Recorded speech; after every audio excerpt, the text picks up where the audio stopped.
الحديث إنما يخشى الله من عباده العلماء صدق الله العظيم.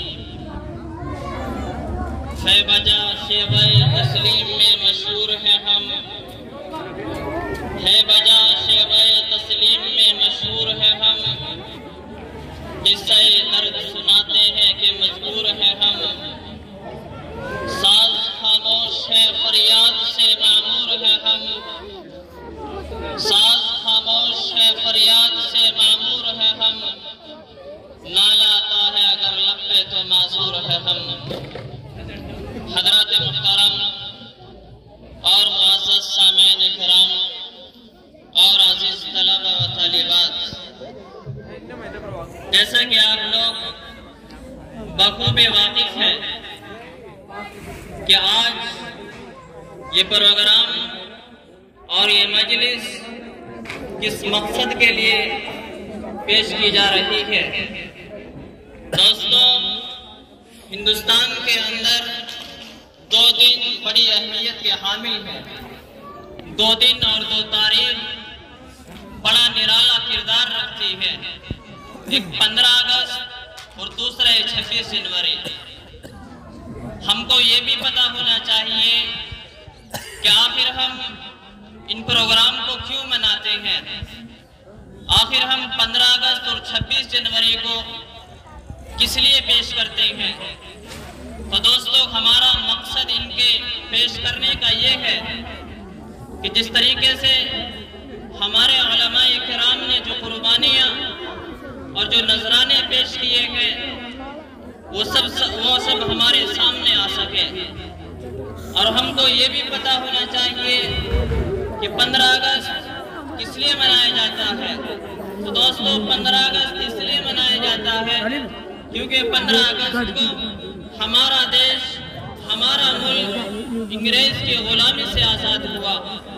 اور 26 جنوری اس لیے منائی جاتی ہے کہ 26 جنوری کے دن ہمارے ہندوستان کے اندر، ہمارے اس جمہوری ملک کے اندر قانون کو نافذ کیا گیا. دوستو، یہ ہندوستان ایک جمہوری ملک ہے. جمہوری کا مطلب یہ ہوتا ہے کہ ہر انسان، ہر فرد، ہر شخص اپنے مذہب پر رہ کر، اپنے دین پر رہ کر ہر انسان نماز بھی پڑھ سکتا ہے، ہر انسان اپنی عبادت کر سکتا ہے، ہر انسان اپنا ماتھا جس جگہ چاہے ٹیک سکتا ہے. ہر مذہب والے کو، ہاں وہ ہندو ہو، سکھ ہو، عیسائی ہو، مسلمان ہو، سب کو اپنے مذہب پر جینے کا حق حاصل ہے.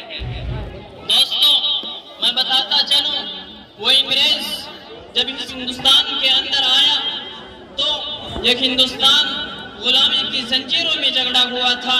وہ ہندوستان جو کبھی عریانیت و فحاشیت کے ننگے ناچ رہا تھا، وہ ہندوستان جو کبھی بھوک و پیاس کی شدتیں برداشت کر رہا تھا.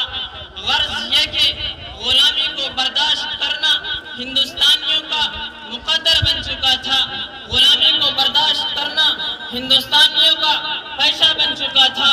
بھوک و پیاس کی زندگی بسر کرنا ہندوستانیوں کا مقدر بن چکا تھا. ظلم و تشدد کو برداشت کرنا ہندوستانیوں کا مقدر بن چکا تھا. تاریخ گواہ ہے، تاریخ بتاتی ہے کہ شاہ ولی اللہ جیسے محدث کی جسارت، حضرت حاجی امداد اللہ مہاجر مکی جیسے مجاہد کی شجاعت، بانی دارالعلوم مولانا قاسم نانوتوی جیسے مدبر کی ذہانت، شیخ الاسلام مولانا حسین احمد مدنی جیسے مفکر کی سیاست، مولانا محمود الحسن دیوبندی جیسے مدبر کی ذہانت اور دیگر ہمدردان وطن کی حقانیت نے دنیا کو جو درس دیا ہے، دنیا شاید ہی ان کو بلا سکے. اگر تاریخ بھی اپنا دامن سمیٹنا چاہے تو مشکل ہی نہیں بلکہ ناممکن ترین مسئلہ ہے. لیکن میرے دوستو، جب ایک کڑی ہٹ کر ہم پیچھے لوٹتے ہیں تو ہم سے ہمارا ضمیر یہ سوال کرتا ہے اور یہ احساس دلاتا ہے کہ تجھے اس طویل عرصے میں ملنی نقطہ نظر سے کیا کھویا اور کیا پایا؟ کیا آزادی دلانے والے جیالوں نے ملک کی تعمیر و ترقی کا جو خواب دیکھا تھا وہ شرمندہ تعمیر ہوا؟ کیا قوم کو سچی آزادی نصیب ہوئی؟ کیا قوم کے جو مطالبات تھے وہ پورے ہوئے؟ کیا غریب عوام کی ضروریات، طبی حقوق اور ان کے تقاضوں کو پورا کیا گیا؟ یہی ضمیر گرج کر سوال کرتا ہے اور یہ احساس دلاتا ہے کہ بتا تجھے اس 75 سالہ آزادی میں کیا ملا؟ تو دوستو اس وقت زبان پر تالا لگ جاتا ہے، سوچ و سمجھ مفقود ہو جاتی ہے، عقل و حس پیمانہ ہو جاتی ہے۔ کبھی ہماری مساجد کو منہدم کر دیا جاتا ہے، کبھی ہمارے مدارس کو نیست نابود کر دیا جاتا ہے، کبھی ہمارے گھروں کو ان کی چھتوں کے بل گرا دیا جاتا ہے۔ ایک شعر یاد آتا ہے کہ گراتے کو تم مسجدوں کو گراؤ، بہاتے کو تم خون ناحق بہاؤ، مگر یہ سمجھ کر ذرا ظلم ڈھاؤ، مظالم کا لبریز جب جام ہوگا تو ہٹلر کے جیسا ہی انجام ہوگا۔ گر تمہاری ہے ہم کو مٹانے کی خواہش، وہ بیچتے ہیں ہمیں بھگانے کی خواہش، تو سن لو جنہیں ہے مٹانے کی خواہش تو ہم کو بھی ہے سر کٹانے کی خواہش۔ دوستو آپ تاریخ کے اوراق پلٹ کر دیکھیں، تاریخ کیا بتائے گی؟ جب ہم چھوٹے چھوٹے بچوں کی تقریریں سنیں گے اس وقت ہمیں پتہ چلے گا کہ علماء کی کیا قربانیاں رہی ہے، اور علماء کرام نے اپنے جان و دل کا، اپنی جان و مال کی بازی لگا کر کس طریقے سے قربانیاں دی ہیں۔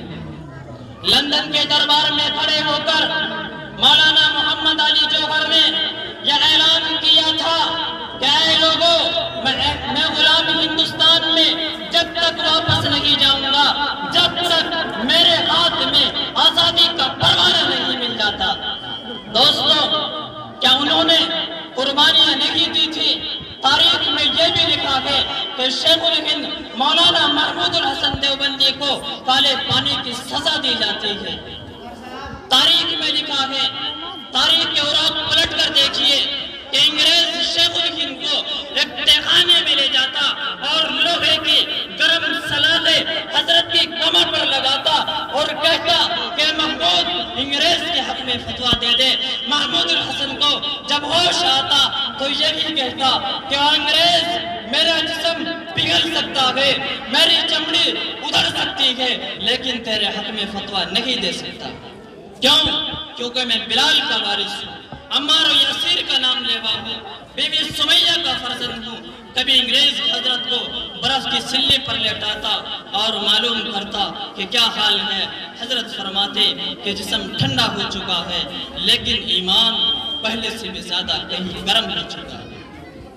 دوستو ہمیں دعا کرنی چاہیے ان لیے کہ جنہوں نے اپنی جان اور مال کی بازی لگا کر غلام ہندوستان کو انگریزوں کی غلامی سے چھڑایا۔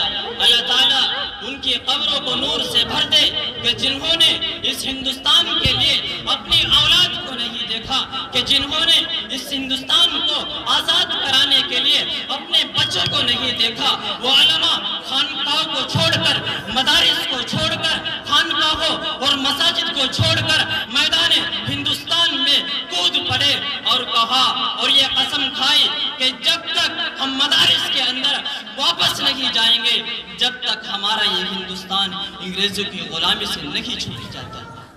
دعا کرے اللہ تعالی ہم سب کو ہندوستان کے اندر چین و سکون کی زندگی بسر کرنے کی توفیق عطا فرمائے۔ وآخر دعوانا الحمدللہ۔